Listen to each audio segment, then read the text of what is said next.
In this video, we're going to show you how to fit a communal internal door set. All the parts you need are included in the pack. Check for any defects or missing items before you start to assemble. To complete the job, ideally you'll need the following tools: a tape measure, spirit level, screwdriver, drill and saw. First, measure the width and height of the opening.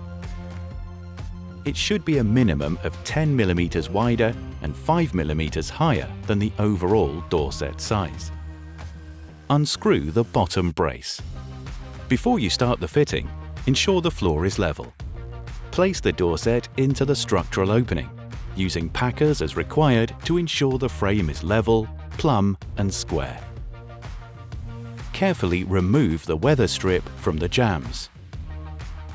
Between the intumescent strip and fixed rebate, drill and countersink at least 4 holes spaced 100 mm from the top and bottom of the jamb, with no more than 600 mm centers between each fixing, avoiding the hinges and keep pockets. Fix the hinge side jamb to the opening, ensuring the screw penetrates the surrounding structure by at least 50 mm. Use packers as required. Repeat the process on the other side and fix the latch side door frame to the opening.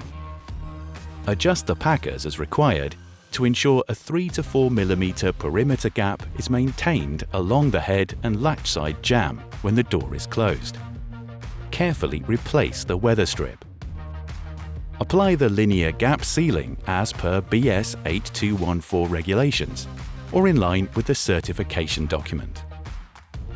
Fit the handles, door closers and any other desired ironmongery. And that's it. Your new communal internal door set is hung and ready to use.